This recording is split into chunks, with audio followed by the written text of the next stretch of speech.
Hey, what's up y'all? My name is Yessika.Locombia, and on today's video I'm going to be sharing with you what I love and hate about living in Colombia. Now, I'm living here as an expat. I moved out here a year ago. I was raised in Philly and I was living in San Francisco for 5 years before I moved out here. So I've been holding out on creating this video because I really wanted to just settle down and get acclimated with everything first. And I started realizing, okay, well, there is a huge culture shock, and there are many things that I'm just gonna have to get used to because things aren't gonna change here. And I mean, we're all entitled to bitch, right? So it makes me value my American ways and my morals, and you know what? I'm just gonna share them with you now because, you know, I'm not here to sugarcoat anything. So if you find what I'm saying harsh, then tough shit. Okay, let's get started. So instead of starting, I'm gonna start with the good things first, but instead of leaving on a bad negative note for this video, instead, to balance the energy, I'm just gonna go with the good, the bad, good, bad, and so on, all right? I should also mention that my parents are Colombian, born here, and I'm first generation Colombian American, born in New York, raised in Philly. So this is coming from my point of view, never having lived in Colombia. So I hope you enjoy. So the first one we have is the Spanish accent. Here in Medellin, the people are called paisas, and the paisa accent is super sexy. It's actually known in Latin America that the accent is super sensual and it sounds like a song when people speak. And the language, well, the way we speak Spanish is actually really neutral compared to the rest of Latin America. It's easily understood. And Medellin is known for having some of the most beautiful girls in the world. And then when they speak, it's just like, And I'm not only referring to the girls, but the guys. The way they speak, think Maluma. So the customer service here is horrendous.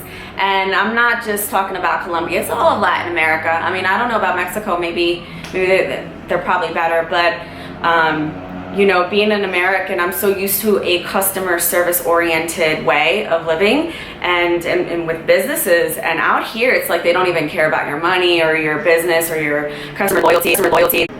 They just want to get done with their shift and go home and party or go to sleep. So don't come here expecting the great service. Okay, so the public transportation is amazing and it's cheap. You can literally get across the city for like 75 cents. We have a metro that's like an above ground subway system, and it goes throughout the city, and it links up to like metro cables that like go on.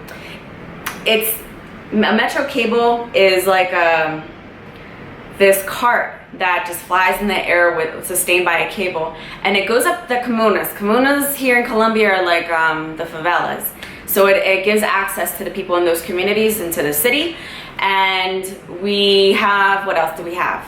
We have buses and all that stuff, but really I catch the metro and I use pickup, which is like a moto taxi, and it's unbelievable because it's cheap, it's fast, you can bypass traffic, it's a lot cheaper than Uber, so you have a whole bunch of different options here with that.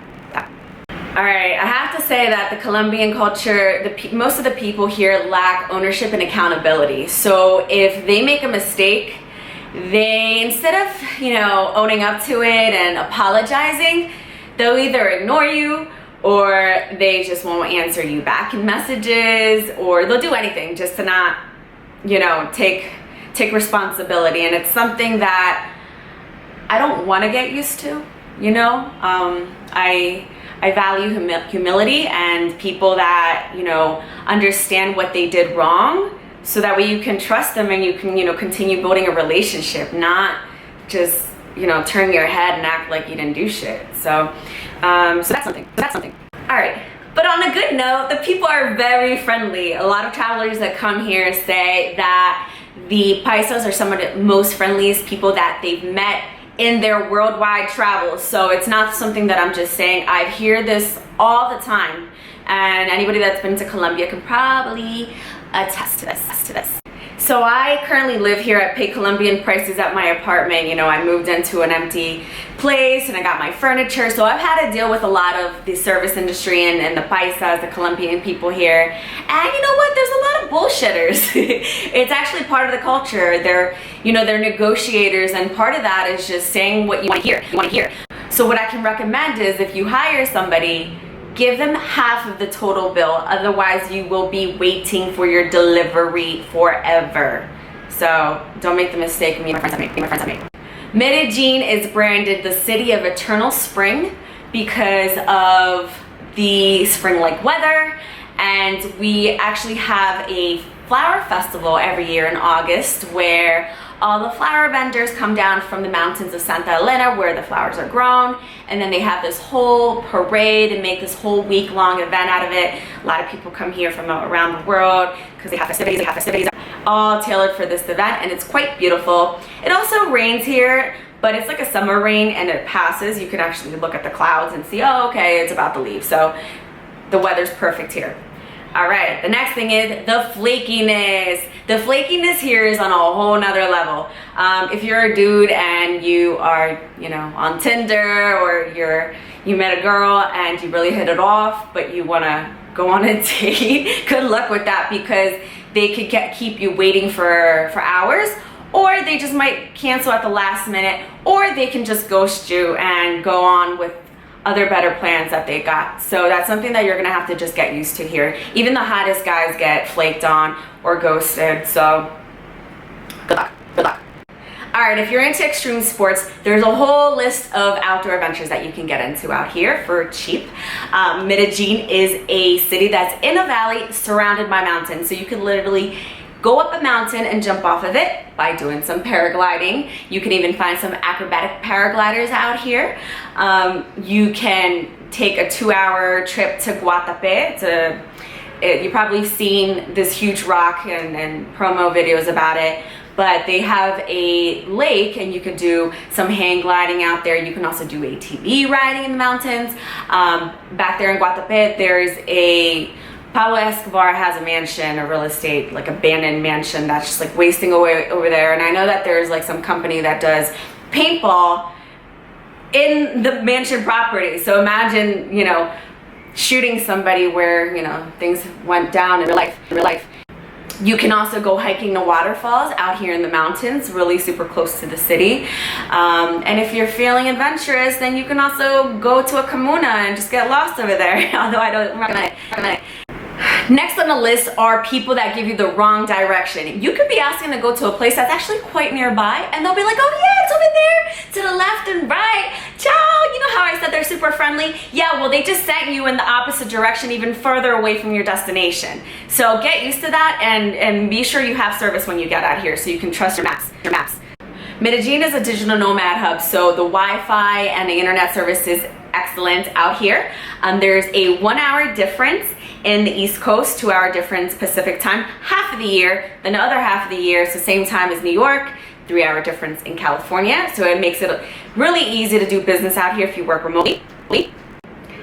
Next on the list is that the system collapses way too much, and I'm referring more to commercial businesses. So like if you're out on the street and you have to get something paid or repaired tech-wise, you'll get a lot of this. Ay, se nos cayó el sistema. Come back later, which basically means our system dropped. We can't help you.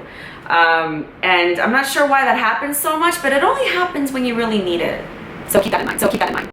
Next we have is that the domestic flights are super cheap. And I'm talking as low as $35 to go to Bogota, Cali, Cartagena, and it's all under 1 hour. So before you even have a time to take a nap, you're already there. That's great. And last on my list of things that I hate about living in Colombia are that the women are incredibly beautiful, and I'm talking about the whole entire country and the Venezuelans that are here. So I must say it's a lot of competition for me, but you know what? It's been also a huge inspiration, motivation to want to get fit and to eat healthy. The produce here is super cheap. On a serious note, you know, living in San Francisco, you know, I'd have to go to Whole Foods or like a farmer's market, and everything would be still so expensive. So out here, you know, I don't even look at the prices when I buy my mercado, I forget my English, my groceries. So I would have to say that the pros supersede the cons out here, and for that is why I am not leaving anytime soon.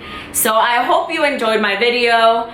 Please go ahead and like and subscribe. I do plan on doing more videos about being an expat in Colombia. If you have any questions or you want to see me talk about anything in specific, go ahead and leave your comments down below, and I'll see you on the next video. Ciao.